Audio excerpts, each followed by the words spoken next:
Hey guys, आज हम discuss करने जा रहे हैं फाइनेंशियल मैनेजमेंट के बारे में। आज हम इस वीडियो के अंदर स्टडी करेंगे इसके स्कोप, इसके फंक्शंस, इसके अप्रोचेस, फाइनेंस मैनेजर के क्या फंक्शंस होते हैं और भी बहुत कुछ इसके अंदर आज हम स्टडी करेंगे। सो इस वीडियो को एंड तक देखिएगा और मुझे ज़रूर बताइएगा कि ये वीडियो आपको कैसी लगी। अगर ये वीडियो आपको अच्छी लगती है तो प्लीज़ इस वीडियो को लाइक कीजिएगा और मेरे channel commerce by Shivani Sahu को सब्सक्राइब कीजिएगा और अपने फ्रेंड्स के साथ शेयर करना ना भूलें। So let's begin the class. Financial management. Financial management का वर्क क्या होता है? फाइनेंस को मैनेज करना और फाइनेंस से रिलेटेड फाइनेंशियल डिसीजंस लेना। ओके, ये जो वर्क होता है किसका होता है? फाइनेंशियल मैनेजमेंट का। अब जो मैनेजर है, फाइनेंस मैनेजर, सबसे पहले वो क्या करेगा फाइनेंशियल मैनेजमेंट के अंदर? वो आइडेंटिफाई करेगा, डिटरमाइन करेगा कि कहाँ पर किस डिपार्टमेंट में कितने फाइनेंस की, कितने फंड्स की ज़रूरत है। फिर वो ये आइडेंटिफाई करेगा कि किस किस सोर्सेज से, डिफरेंट सोर्स से कहाँ से फंड्स अवेलेबल हो सकता है, ये वो डिटरमाइन करेगा। ये डिटरमाइन करने के बाद वो फंड्स को रेज करेगा। किन किन सोर्सेज से? एक्सटर्नल सोर्सेज से और इंटरनल सोर्सेज से। एक्सटर्नल सोर्सेज से वो कहाँ से फंड रेज कर सकता है? बैंक से फंड रेज कर सकता है एज अ लोन, या शेयर्स इशू कर सकता है, शेयर होल्डर के थ्रू फंड्स रेज कर सकता है।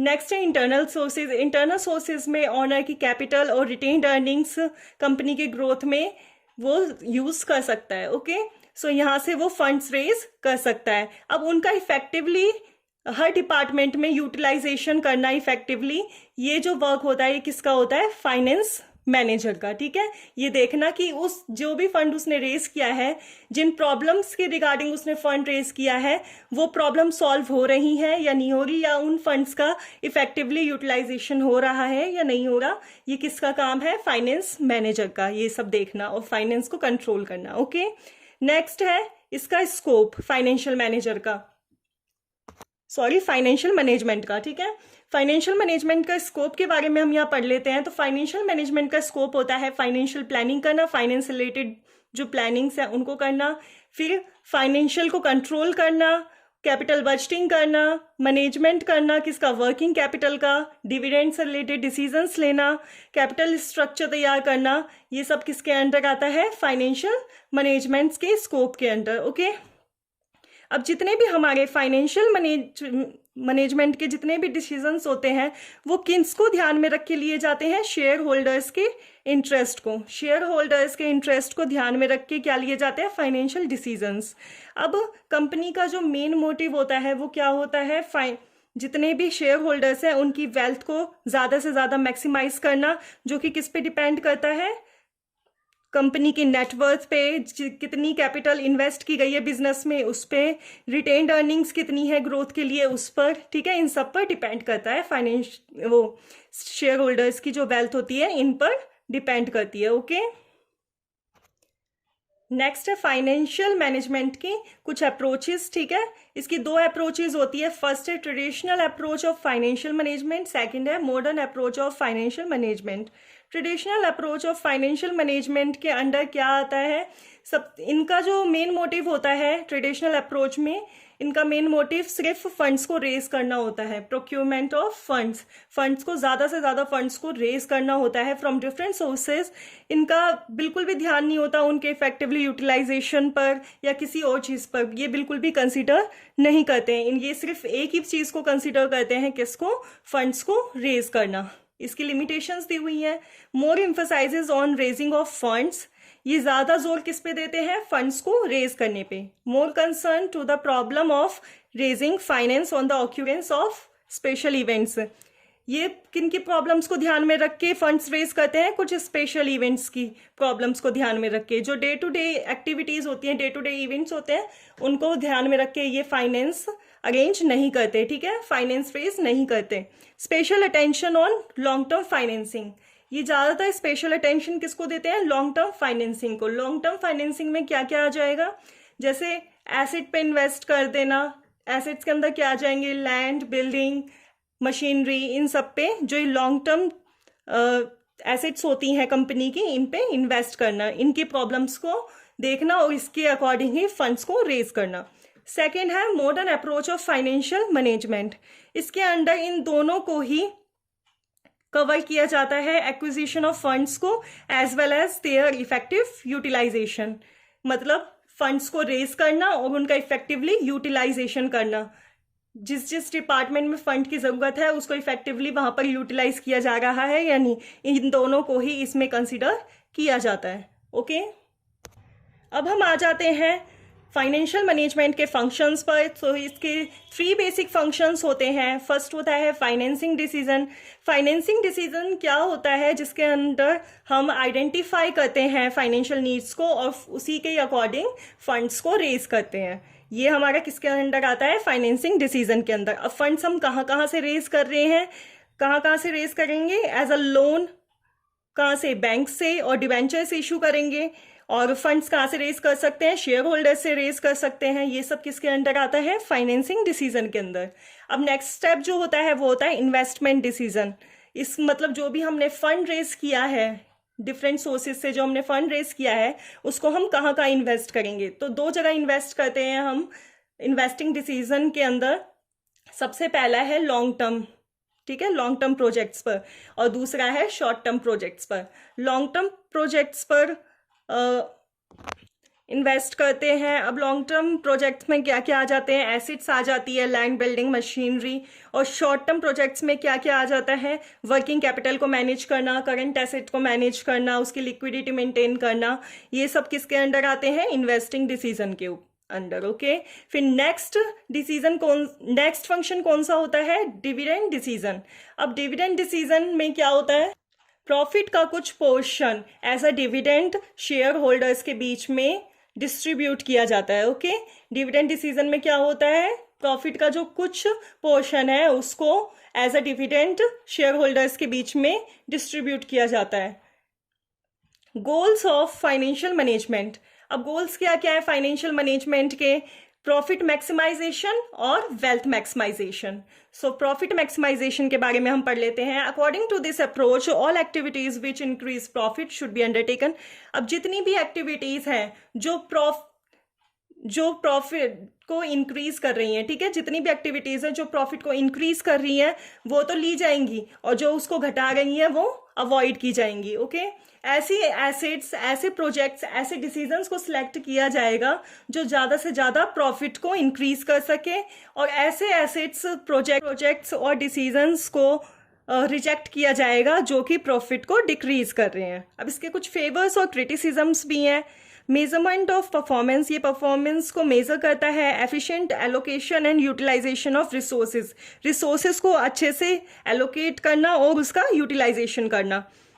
मैक्सिमाइजेशन ऑफ सोशल वेलफेयर को मैक्सिमाइज करता है। सोर्स ऑफ इंसेंटिव्स का सोर्स अच्छा होता है, जितना ज़्यादा प्रॉफिट होगा उतना ही इंसेंटिव होगा। Helpful in facing adverse business condition, कई बार होता है कि बिजनेस जो है हमारा कुछ डाउन चलने लगता है या फिर कोई प्रॉब्लम आ जाती है, तो उसमें भी जो प्रॉफिट है वो बहुत ही हेल्पफुल होता है।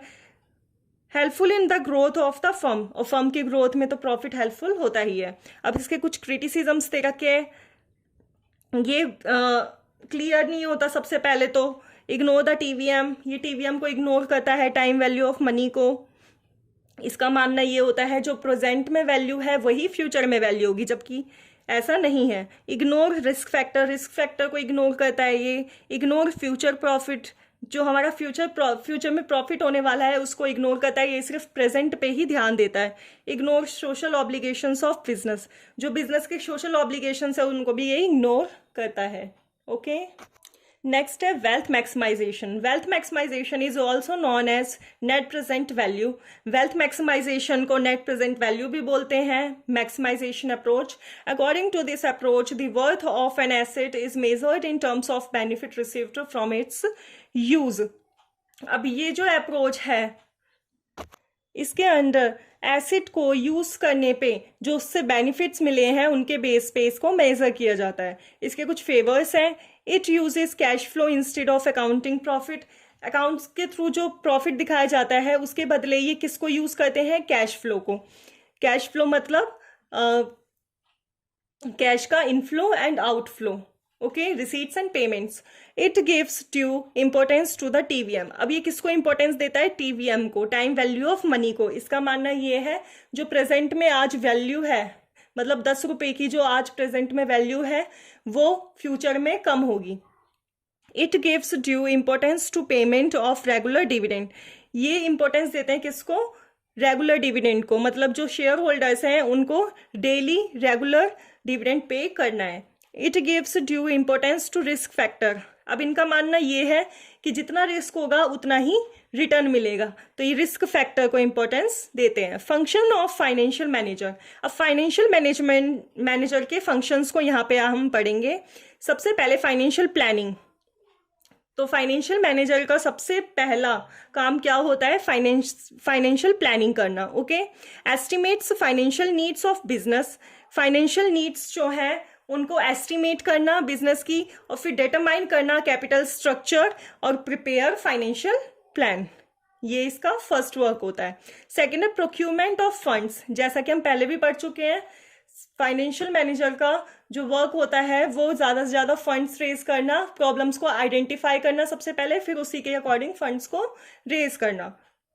तो फाइनेंशियल प्लानिंग में हमने यहाँ पे क्या किया है? सबसे पहले नीड्स को आइडेंटिफाई किया है बिजनेस की, कि कहाँ कहाँ पे नीड है फाइनेंस की। फिर हमने क्या किया है? डिटरमाइन किया है कैपिटल स्ट्रक्चर की, कहाँ कहाँ से हम इन नीड्स को पूरा कर सकते हैं, कहाँ कहाँ से फंड्स को रेज कर सकते हैं। And prepare financial plan. फिर पूरी प्लानिंग की जाती है फाइनेंस से रिलेटेड, उसका एक फाइनेंशियल प्लान बनाया जाता है।